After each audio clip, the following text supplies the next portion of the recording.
Welcome, everyone, to Rutgers at the Voice of College Football. I'm here with my fantastic co-host, Gabriel Pickup, and we've got some news for you today.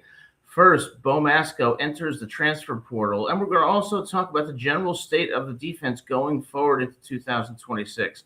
So, what do you think about this development, Gabe, and about the state of the defense generally? Yeah, it kind of sucks because there was definitely an argument that he was our best performing defensive player last year. He had 48 total tackles compared to 49 the year prior. So roughly the same amount of passes deflected at 4. He led the team with 2 forced fumbles, and he had a 68-yard interception return that we remember against Miami of Ohio in week 2. So it definitely sucks. He's not the only one to leave too. Defensive captain Jordan Walker has announced that he will be entering the transfer portal. He actually announced that really closely after the season ended, meaning it was probably already on his mind. He has 1 more year of eligibility, 25 tackles as a defensive tackle, and he only had 1 sack to the 4, but he had a fumble recovery as well. So more tackles, less sacks. It just sucks because these are 2 players that, in a defense that's somewhat rattled, they were of higher quality in compared to the rest of the players. So I'm calling on Jacoby Henderson to take a major leap next year. A lot of Scarlet Nation wasn't exactly thrilled with how he played, but he still has 1 more year of eligibility, and I would expect him to stay a Scarlet Knight. If we don't get anyone big time from the portal, he's going to have an improved role, and it's a little scary, but it's, in his shoes, a good challenge because instead of being cornerback 3 and getting beat and targeted every play, he has a chance to lock in and be a more special corner for Rutgers. When we're losing Mascoe via the portal, we're losing Cam Miller to probably the NFL draft at this point because he has no more years of eligibility. Jacoby Henderson needs to take a leap. Jet Elad, who was probably our best defensive player, he is going to declare for the draft. He already stretched out his eligibility a little bit. So Jacoby Henderson, it's your time. And we do need other players, absolutely, because we got 9 new players starting last year. Most of them were seniors, so it's going to be fresh again, whether it's internally or via the portal. It's going to be mostly new sets of players. The only names I can think of returning from the starting caliber of the depth chart from last year were Dariel Jabome and Jacoby Henderson. So it's going to be a totally new year once again, which last year was disappointing, but this year can't really get worse. So at least there's that. Yeah, and I guess I have a question, which is when I look at Mascoe's statistics, 30 solo tackles in 12 games this year, 23 assists for a total of 53 tackles with 1 interception. Jordan Walker played in 11 games. He had, 9 solo tackles, 19 assists for 28 total tackles. Oh, that was last year, that one for Jordan Walker. Oh, it says 2025 stats. Oh, that's weird because you said 9 and 10, and here on ESPN it says that's 2024. Oh, well, I'm going off the Rutgers website, which says okay. 25. It's all good. So my point being, their performance was not extraordinary. Let's just put it that way. They didn't, play to an elite level. So, when I think of people who want to transfer, I think of players who want to go for more money and to a more elite level. I don't necessarily see that happening with either player. So what do you think the reasoning is behind their decision? Well, for Jordan Walker, also, what's up, Foo in the comment section. Great to see you as always. Yes, sir. Loyal as soil. So appreciate that. So for Jordan Walker, I think it's really just he wants a change of scenery. He's been here last year and this year, contributed. He's been solid, but like you said, not astounding. But he's proven that he's a leader, and he wants a change of scenery to, I guess, challenge himself. And what hardworking student athlete is. Oh, you have no idea. He was going off in the chat last night. Not about Bo, just he was going on a tirade. So yes, I was. I hope that your blood pressure's cooled down a little bit.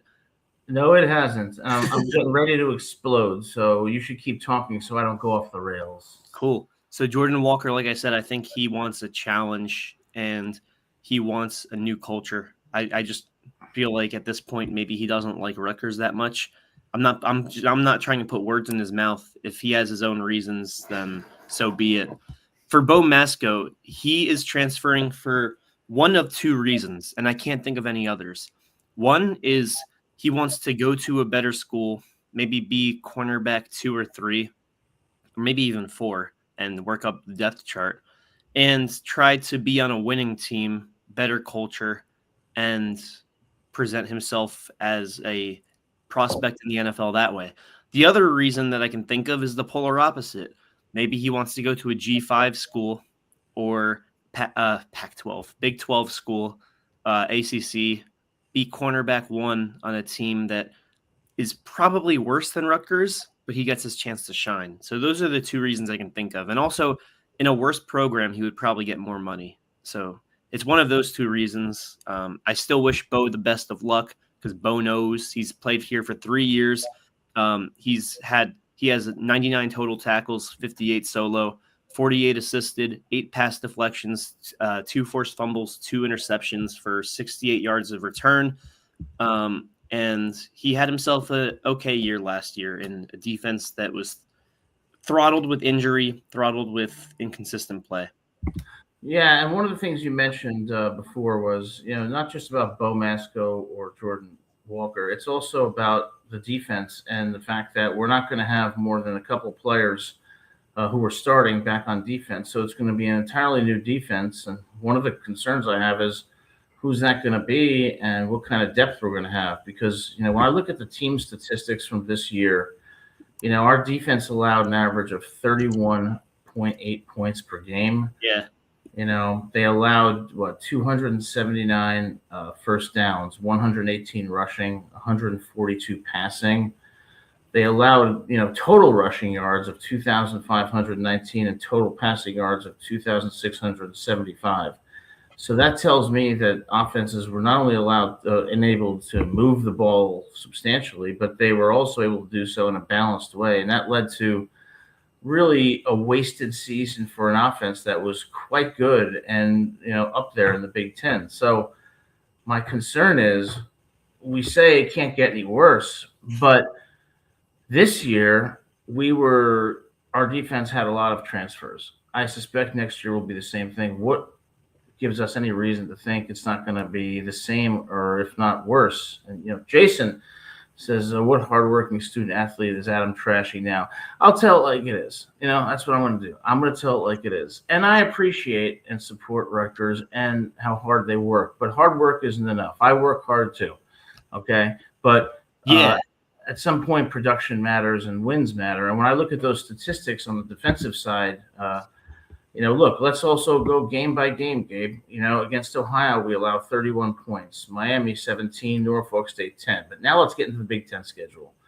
38 against Iowa, 31 against Minnesota, 38 against Washington, 56 against Oregon, 24 against Purdue, 35 against Illinois, 20 against Maryland, 42 against Ohio State, and 40 against Penn State. And I think what stuck out in the Penn State game, which is a game we certainly could have and should have won, when Katron Allen and Nick Singleton ran the ball, it must have been 5 or 6 times.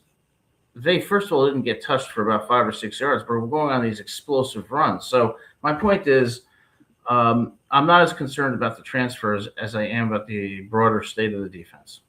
Well, you talk about not getting touched for the first 5 or 6 yards. And I'd say getting back to the line of scrimmage is often on the defensive front, the front 4. And it's going to be an entirely new front 4 starting. Eric O'Neill, Sr., Jordan Thompson, Sr., Jordan Walker transferring, Zaire Ngoy, Sr., Bradley Weaver, Sr. So I'm not really concerned in the front 4 at this point because the product that we had on the field that didn't live up to expectations, it's not going to be returning at all next year, and it's going to be a new coach too, both defensive coordinator and defensive line coach. In terms of bringing back production, Abram Wright, redshirt sophomore, he's definitely a candidate to stay or leave. Daryl Jabome, I would expect to stay at this point. I would be shocked if he leaves. We know Gomez is transferring. God bless your soul. And Kaj Sanders, sophomore free safety. I'm a little concerned that he's going to enter the portal. We'll have to see how that holds up. So I'm more saying that when it comes to the run game, the front four is going to be entirely new. Daryl Jabome, I expect to have definitely a better year next year.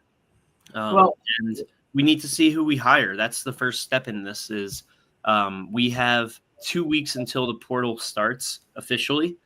And I expect to hire somebody, whether it's the defensive coordinator, defensive line coach, linebackers coach. I expect somebody to be hired. So I think we'll have some staff news before we have players coming in. That's fair enough. But you know what? I got my cell phone here, and what I'm thinking about doing is I'm thinking about dialing 911. And I'll tell you why. I'm going to call 911, and I'm going to say I'm calling because of severe concern about the Rutgers defense. And I'll tell you why. Rarely, and I've been following college football for about 40 years, rarely have I seen a situation where a team is going to have to practically replace their entire defense. And they're replacing a defense that was very poor. I mean, you want to have a defense with returning starters year after year so they can mesh as a team. They can communicate well together. They all know the scheme well, and they can be a true team on defense. What I'm concerned about is that we're going to get people in the portal, and it's going to be the same problem, if not worse. The second thing I'm really concerned about is you're just not an elite defense because you have 11 very good starters. You have to have depth. Yeah. You have to have good people, at the twos and the threes, the second, third string have to be able to come in there situationally and be effective. I see this as essentially a very dangerous period for Rutgers football because they're essentially going to be reworking an entire defense that played very poorly. And I don't see them having the depth to be successful. And that not only affects next year, it affects year after year. It compounds itself. So I think it's a situation that I'm not sure how we remedy it. And I think it's a huge concern, not only for next year, but going forward. Yeah, I've been very vocal about Wadiq Collier. I really think that he is special. I mean, he was a 4-star class of 2026, but then he reclassified to last year. So this was his freshman year. I hope that he stays and he next year has playing time in the Big Ten consistently. I think that he has anchor of the defense potential. Maybe not anchor next year, but if we have him play for Rutgers University for his entire collegiate career, he will be special for the Scarlet Knights. Braxton Kyle, I'm not as certain about, but I mean, we don't have younger guys playing out there anyways against Big Ten competition, so it's all speculation anyways. The spring game matters. We saw how the defense got torched by AJ Surace and company in the spring game last year, and I thought you were overreacting, but unfortunately you nailed it. You hit the nail in the coffin with that. The defense that struggled against the secondary offense. Man, we should have known right then and there that something had to change. Yeah, I watched that spring game, and AJ Surace did a great job. He threw for over, I think, 250 yards against the defense. And what I saw this year, and look, I'm not trying to sit here and criticize the players and make them feel bad. I know they work hard, and certainly we support them, but the results are what they are, all right? And I just saw, for example, against Penn State, they were getting gashed left and right. And I saw at times, the interesting thing is, at times, the defense played well. When you look at that first half against Ohio State, I was impressed that for the first 2 quarters, they held them, I believe it was to 17 points. And less, I think it was 13. Whatever it was, it would have probably been less if we hadn't had the personal foul call against Bradley Weaver for that hit on Julian Sand. But the defense was the worst I've seen in a while. And when you look at next year, it's not a matter of any of these guys, many of them coming back. We're going to have a whole new set of players. And where are we getting them from? Are they going to be able to mesh well? Are they going to be able to communicate well, learn the scheme? And what kind of depth are we going to have? I mean, if you look at the Rutgers schedule, we could talk about this. It's not as bad as it was last year, but I mean, they're going to have starting off with UMass. That's a win, but then they're going straight to Boston College, and that's no guarantee. They come home against Howard, then they're going at Maryland. That's no guarantee either. At Northwestern, at Penn State, home against Indiana, Michigan, Nebraska, USC, at I Camp think Randall in at Penn Wisconsin. State, I mean, we could lose against Northwestern. We could lose any of the games theoretically, except for, you would think except for Howard. But I think the real test is going to be at Penn State. If we get blown out at Penn State, we're in for a rough year. If we can keep it close, and again, you don't want to accept moral victories, but against Penn State at State College, Pennsylvania, you would expect year after year to get blown out if you're Rutgers. So, we're coming off a game where we should have beat Penn State this year. It was in Piscataway. If next year, with Penn State having less talent, because unless they hit diamond after diamond in the portal, they're going to have less talent. They have no commits coming in or they had no signing day commits, should I say, early signing day commits in the class of 2026. They're losing their entire offense. They already lost Drew Aller via injury and eligibility, and then they lose both running backs that are their entire identity on offense. They have a number of offensive linemen, defensive linemen declaring for the draft. So it's a year where, we said we could beat Penn State this year because of their underperformance, but next year we can beat them based on our roster comparing to theirs. So that's going to be the biggest challenge to me. It's going to be next year's Iowa or Minnesota. Yeah, I mean, I certainly get your points, but I have to respectfully disagree. I think we're going to get blown out, and I think we're going to get blown out because we don't have a defense right now. Right now, we don't. We don't have a defense, and it's hard for me to believe that in the course of the next 9 months, we're going to get all these transfers that are suddenly going to elevate the defense. And it goes to the broader point I'm trying to make, which I hate to say it, and I say it with disappointment. I am concerned about the trajectory of the program over the next 5 years because like I said before, when you have a defense like we had this year, and then most of them leaving, it raises concerns about A, who are you going to get that's going to improve the defense, and B, how are you going to have any of the kind of depth that you need? I mean, we are playing in the Big Ten. We're playing Indiana. We're playing Michigan. We're playing USC. We're playing at Penn State. We're playing Nebraska. We're playing at Camp Randall in Wisconsin. If we're going to be competitive in this league, we're going to have at least, competent play on both sides of the ball. And the last 2 years, what we've had is a great offense with Kyle Benongai, of course. And then this year, Ethan had a much better year, and Antoine was great, as was KJ and Ian. But the defensive issues are going to be a problem to an extent that I worry that we're going to be in the same boat year after year, because you don't just build a great defense in 1 year. You build a great defense over several years, and we're at a point where I think, and Jason, I know Jason probably doesn't like, we need more fun topics and trash the team every show until I'm not trashing the team. I'm from New Jersey. I'm moving back to New Jersey in a few weeks. Jason, I think you're right, though. And you guys can trash me and you can criticize me, but Jesus Christ, I want to see something on the field other than what I saw this year, the year before, and for the majority of the last 25 years. And it seems like, I don't know, is it me, or does it seem like Rutgers fans are kind of like, oh, this is the way it is? Well, I don't want it to be this way, and I don't like it. And we certainly have the potential to be a really, really good team. Now, in terms of fun topics, I'm going to tell a little. Jason, you're giving us some free ideas here. You can charge for this. Yeah, and when I go back to New Jersey, I may go back down to New Brunswick. They have some nice restaurants down there, but I always recommend Steve Sizzle and Steaks in Lyndhurst. Jason, best away game concession items. I'm not sure. I will say this though: when I was at the Penn State game, I was in section 127, row 1, and I walked all the way up to the concession stand, and for a 50-year-old guy, pretty much an accomplishment. And then I go to one of the concession stands, and it said they were offering sangria. So I get these two big sangrias, and then I take out my money and I give it to the lady, and she's like, "I'm sorry, we don't take cash." I'm like, What? what do you mean you don't take cash? She's like, but she's like, what you can do is you can walk down about 100 yards, and there's a machine here that you can put cash into, and it gives you a temporary card.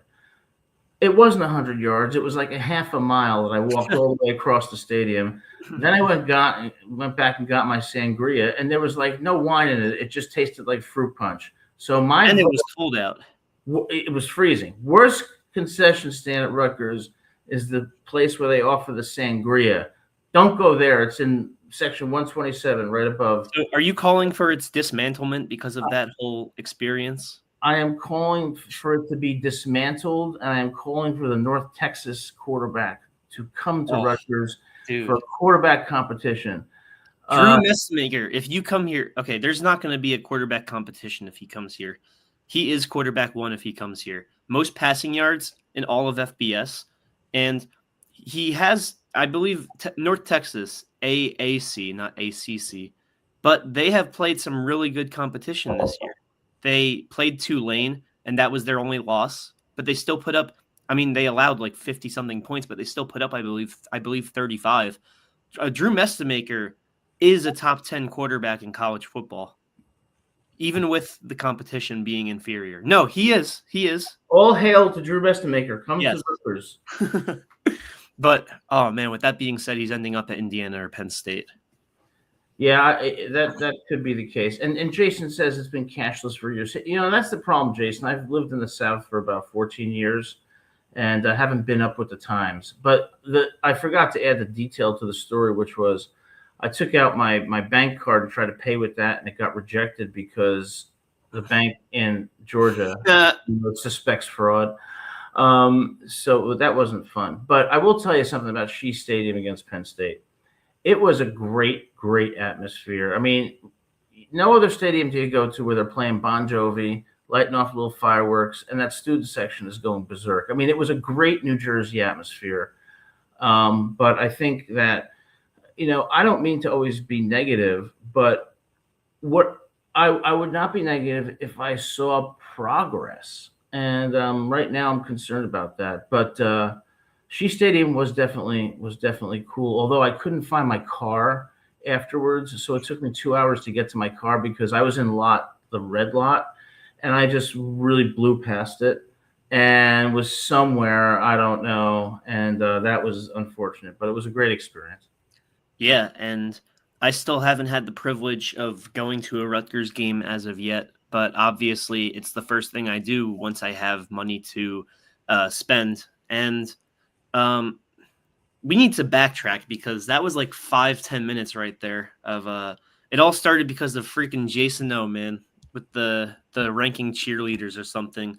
Yeah, I don't know if I can do that without getting in trouble, but if we're gonna digress, we were talking about the level of skill. Oh yes, okay, here was my point. As for the transfer portal with the defense, we did have an impressive transfer portal last year on the defense. It just didn't freaking execute. But Greg Schiano was great at recruiting the guys. And, you know, we got guys from G5 schools, we got guys from FCS, and we got guys from the Big Ten. And all of them, or most of them, I should say, underperformed, but were good prospects, either upgrading to the Big Ten or transferring over to have a bigger role.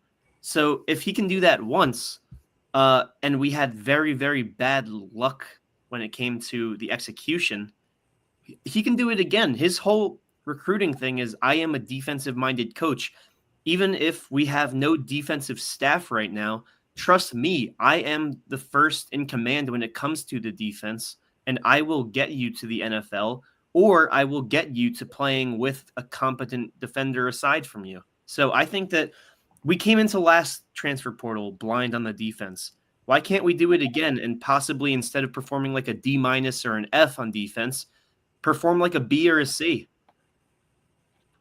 Well, yeah, I mean, I'm not saying they can't do it. And, I like Coach Shiano and I respect him, and he certainly is defensive minded. But you did bring up a point that matters here, and I'll tell you why. I'm moving back to New Jersey, and I'm going to open up my own law firm there in East Rutherford, New Jersey. But now that you mentioned they have no defensive staff, Gabe, I think it's important for you to call on Coach Shiano to hire me as a defensive analyst for next year. God. I should be on some more money or something. You know what? Are you you're practicing defense, or are you practicing prosecution? Defense, criminal defense. All right, well, then you have some good defensive background. Yeah, and you know what? I mean, I don't know. Maybe it was me, but when I was in Section 127, I think I saw Coach Shiano give me a dirty look. But I can't confirm that. But said, hey, is that the guy who has said he's not sure if I should be coach here for the next 5 years? Yeah, it's something like that. And then I think KJ Duff looked at me and said, "Yeah, come on your show, whatever." Yeah. But Kelly Zinn was in the yellow a lot, and I saw on some of the message boards afterwards how much praise she got from some of the fans, saying what a wonderful person how nice she was to talk to. So look, I don't want to be all negative. There is positives to think about. I mean, look, our offense this year was impressive. It was certainly we have the pieces in place to build a very formidable offense. We got a great athletic director. And I know that Coach Shiano is absolutely determined to turn this thing around. There's no question. If we get some more NIL money, the future might look brighter. So it's not all negative. Yeah, he cares. Coach Shiano, if there's one thing that he does, he cares not just about himself, but about the program and the players. That's the only reason why he's still coaching. I mean, he has all the accolades. He can sit down and retire right now. He can go back to being a coordinator for an Ohio State or a Michigan or a Texas or LSU, whatever it may be. But he's here because he cares about Rutgers University. He's paying it back. Not paying it back, paying it forward, because he has certainly paid it back. He's a Jersey native, and he's, I think he knows football, and he's done great things for the program. And the concerns I've raised are the concerns I've raised. But I will say, Shea Stadium probably only seats maybe 50 to 55,000, but it is a totally Jersey stadium, man. That student section is great. I mean, I went to Alabama, and I was at a lot of Alabama games, and that student section was not as rowdy as the Rutgers student section. And just the whole feel of the stadium is like, it may not have 100,000 fans, but when it's on, man, it's on. Yeah, it's interesting. I could have swore that the capacity was higher. Rutgers versus Iowa is still our record for attendance, 55,942. People must have been sitting on each other's laps or something. Yeah, and you know what? Also, the fans were really cool. Like, they were just the people around us were all pleasant, but they were rowdy like they should be. And it just had a really uniquely Jersey atmosphere too, with Bon Jovi playing, Bruce Springsteen playing, and when Raymond scored one of those touchdowns, or I think it was DT, I mean, that student section went nuts, and I kind of felt proud. I felt proud to be a Rutgers fan and proud to be in that atmosphere because, if you ask me, Jersey's the best place in the world. I think the loudest crowd pop I heard all year was when Antoine Raymond ran the wheel route on the left-hand side and got the wide-open touchdown. Yes, that was the biggest crowd pop I heard all year in Piscataway. Yeah, and Jason O says Shiano's making $6 million a year, and the other team will pay him much. I agree, but I think that this is Shiano's last stop. I think that he desperately wants to bring Rutgers to national prominence. What I think he feels, and there is truth to this, is that over the last 5 or so years, he's operating kind of without an NIL. He doesn't have the resources, I think, in his view, to compete effectively against those teams. Kelly Zinn, I believe, will change that, and we will see. So I do think there's going to be an investment in Shiano in the program over the next few years, and hopefully something special is going to happen because Shea Stadium at night, when Rutgers is competitive in the Big Ten, is a place that opponents don't want to play. Yeah, you got that right.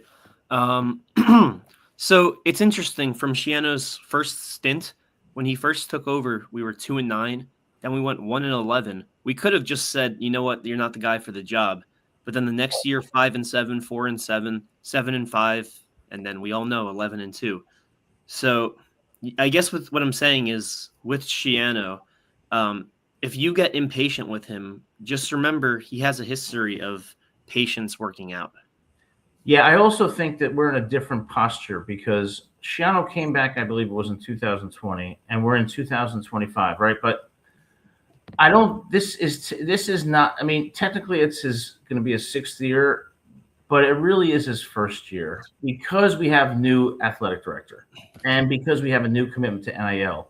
So I do think that there's almost like a restart or a refresh rather than saying, "Oh, he hasn't done great over the first 5 years." Well, he's done the best he can with the resources he had, but I think with Zinn coming in, there, Yeah. you know, I thought we were pronouncing it. Are you saying Shy Stadium instead of She? I don't know. Schiano says SHI Stadium. I will pronounce I like SHI. I will pronounce it however is most commonly used at Rutgers. But when I go back to that damn sangria stand, I better get my sangria because I walk up, I walk down, and then I walk like 300 yards, finally find the machine. Meanwhile, getting bumped into by every possible Rutgers student with no self-awareness. I finally get back about 45 minutes later, but it was a great atmosphere.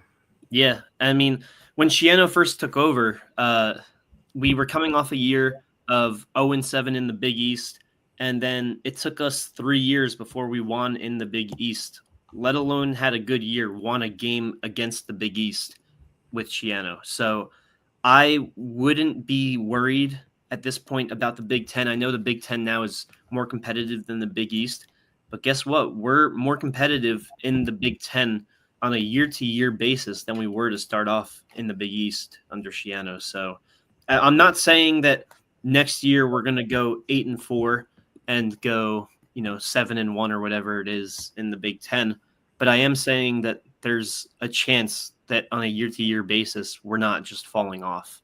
And I think that what we need going forward on Monday, if that's our next show, I'm going to be negative and you're going to try to cheer me up because, damn it, I've been trying to help you out for too long, Adam. And if Austin was here, he would say you need help.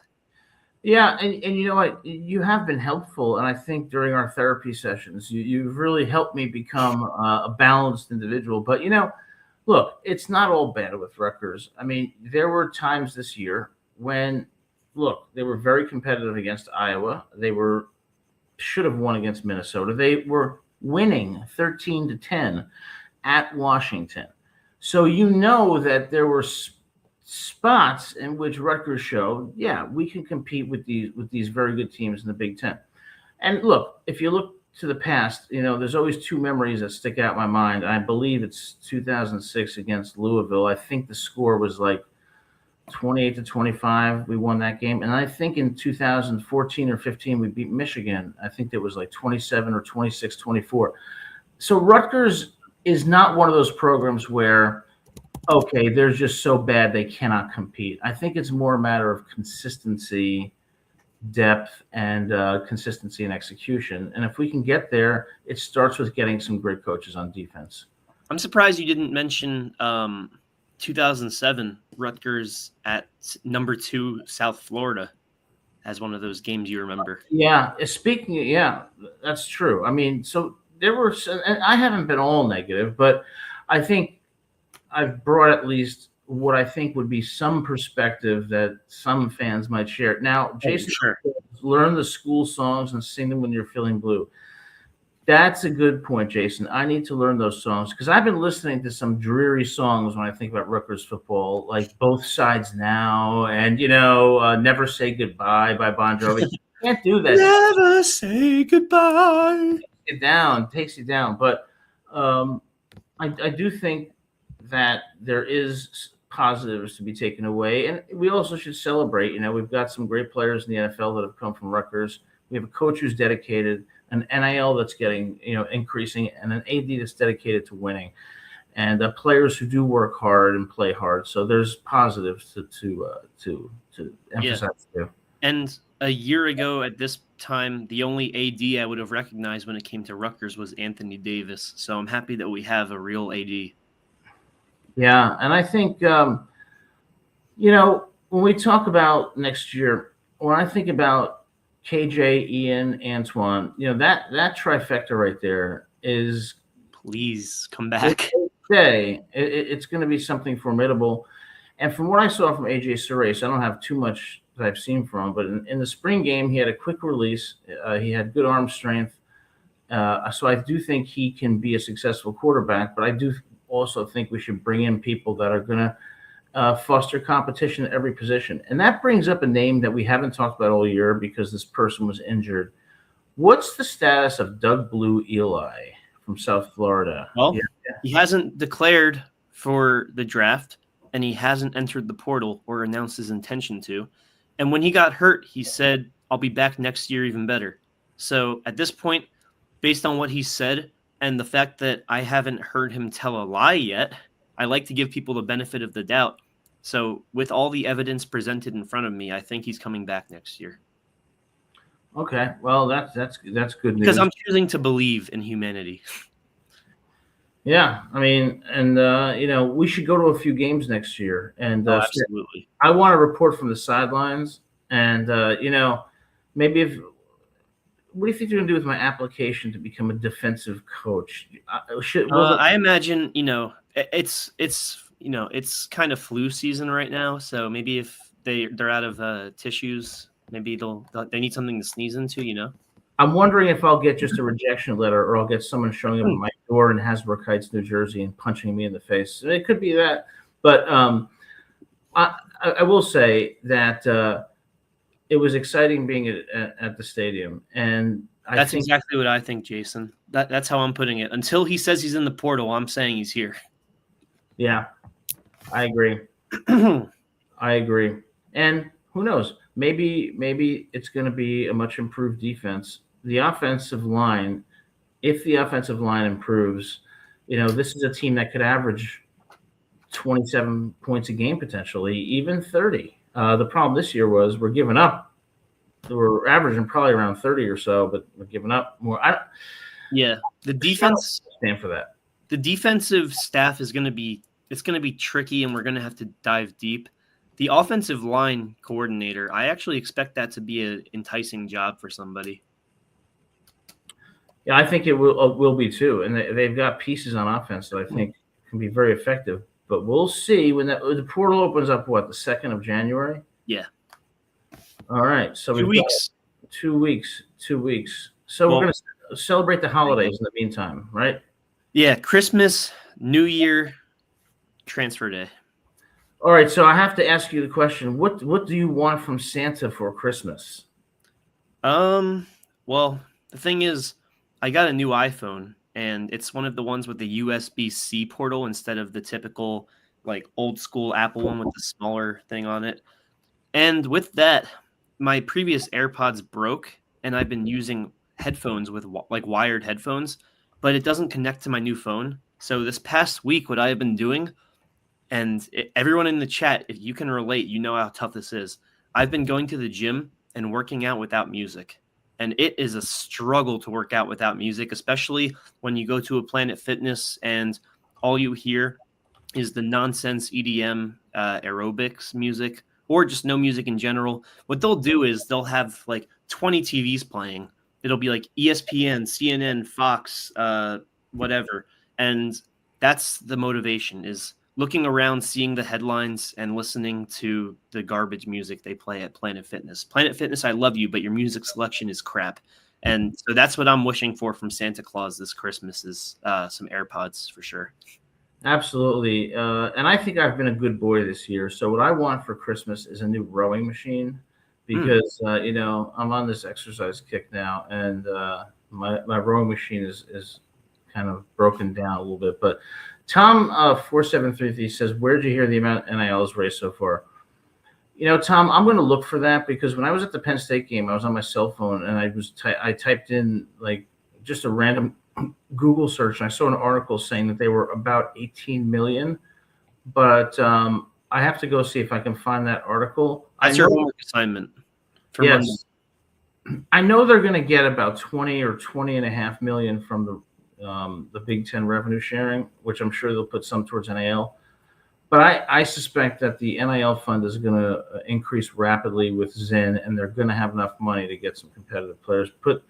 And by the way, you shouldn't be going to Planet Fitness. Why not? You should be going to what do they call it? 24-hour fitness. Planet Fitness does do 24 hours. Okay, I stand corrected. But I only go in the afternoon anyways. Well, then forget what I just said. Yeah. And I don't know if Gabe has told you all, but Gabe will not be spending Christmas in New Jersey. He is a Florida Gator and will be spending his time. I'm actually going to be closer to USF than I am going to be to it's Kissimmee, right? That's where Florida is. Florida Gators. So, yeah, I'm going to be closer. Actually, the closest university I will be at is FGCU, Florida Gulf Coast University. Shout out to them. They had an impressive March Madness run a few years ago. I believe they made it to the Elite Eight, if not Final Four. Yeah. So not much football there, though. The closest football school would probably be USF. That's about 2 hours north of where I'll be. Well, that's a great place to spend Christmas. I'll be back up in Hasbrook Heights, New Jersey, spending it with my mother, who, lovely person. And, Hasbrook Heights, that's about 2-3 miles from Giant Stadiums next to Woodridge, Lodi, if anybody knows that. But we've progressed into geography, but hey, it's Rutgers. I will be, it's in Fort Myers. I will be in Punta Gorda, which is very close to Fort Myers. It's about 20 minutes south of it. I'm not good with Florida geography. The only places I've been to is Gainesville. And when I was there, it was in the summer. I was interviewing for a job at the University of Florida, and I went by the stadium, and I saw the plaque with Tim Tebow's promise on it. Wonderful. Yeah. With Bo Mascoe, I mentioned Kissimmee, and that's where Florida is. He's from Kissimmee, so maybe that's where he's going. Gainesville is tragic. It's got these massive cockroaches, and I was appalled. But I went to a place I think it was called the Gator or something. Really cool, bar, restaurant. But we digress. So, Gabe, any final thoughts as we head into playoff weekend with James Madison, Oregon, Alabama, Oklahoma, and Miami playing the Aggies of A&M? Anyone but Ohio State. I want this year to be interesting.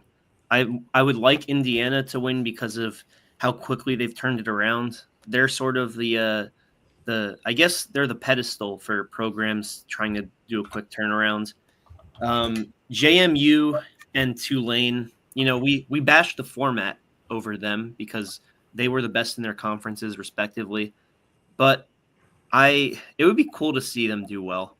I mean, I don't really have much hope for JMU against freaking Oregon. That's like David against Goliath without the help of God. I mean, maybe God's on their side. Who knows? I don't speak for the one and only, but it'll be an interesting playoff. I'm looking forward to Oklahoma, Alabama. And I don't say this often, but because Michigan fans have been kind of annoying with the Caleb DeBoer stuff, I'm rooting for Alabama. I want Caleb DeBoer he already penned a letter saying he was going to stay, but I want there to be beyond reasonable doubt that he stays, because Michigan fans, if it's between Michigan and Ohio State, I root for Michigan every time, but you guys have been kind of annoying with the coach search since the whole incident with Sharon Moore. Well, hold on a second. Before we end the show, we got to do two things. Number one, we got to give score predictions for these 3 games. But number two, I want to make publicly a statement about that situation. The story at Michigan is not one of scandal. It is one of romance. And you know what? Sharon Moore found love. Stop that. And, I'm just saying that we shouldn't. He allegedly went into his mistress's house and said he'll kill himself. He found love and destiny in the staff director. Oh my gosh. And it's Christmas time, and I think it's heartless to be breaking up relationships. Right. Now, for those of you who are watching, I hope that I was being sarcastic. Here's the thing. It is almost beyond my comprehension how a head coach at a school like the University of Michigan could behave like that. It is just the poor girl, to be subject to breaking and entering and what is alleged that he held a knife to his throat and was very what a horrible situation. And look, I feel for the guy in insofar as I don't want to condemn him for the rest of his life, but that was such horrible judgment. And Michigan will be fine, and we'll get back from this. But you shouldn't be hooking up with the staff members, and I feel for the woman who was subjected to that, and wish her well. Yeah, and it just seems like if what is reported is true, then in that scenario, Sharon Moore did everything wrong. Between the relationship, the door dashing, and how he responded to the investigation and the conclusion, just everything that could have happened that wasn't a good outcome for him did happen if what is being reported is true. Good Lord. It's horribly shocking. It's shocking, horrible behavior. And, yeah. I don't really know any more words to say about it. Oklahoma, Alabama, who you got? I think Oklahoma will probably win because of how Alabama played against Georgia. And how I'm not saying Alabama shouldn't have been in the playoffs, but you lose in that fashion against Georgia and you somehow don't get penalized for it. It's kind of crazy. Yeah. Jason says Sharon's a dork who crashes like this over. I'll tell you, as someone who is emotionally not stable, and I heard the DoorDash story was true, and I heard. I mean, wasn't there a picture of it? Well, I'm not sure about that. And again, I want to stress these are just allegations. We are not representing this as true, and they could be false, just allegations. But there's allegations about the DoorDash story about him breaking in with a knife or something along those lines, and of her having an abortion. Again, just allegations, but I can't believe that someone in that position would behave like that, or in any leadership position, even if you're a nobody and just teaching at a high school or just whatever. You don't treat staff like that. Mm-hmm. But okay, Oklahoma, Alabama. I have a very unconventional pick and score with this. I watched the Alabama game, and I watched Ty Simpson throw for 326 yards and them have over 400 yards of offense. I don't think they turn the ball over this time. I don't think they give Oklahoma great field position on 4 straight drives that leads to 13 points. I think Alabama dominates the game and wins 31-13. Okay. And what other competitive playoff games are there in this first round? The other one is Miami and Texas A&M. That's got to be Texas A&M, right? I mean, they might win convincingly. For some reason, the first score that popped into my mind is 26-10. And I want to talk about the Tulane game. I feel like Tulane, even though they're clearly not a top 12 college football program, I still think I have a sneaky suspicion that they'll at least cover in the first round. They're not going to win, but I think they'll cover the spread.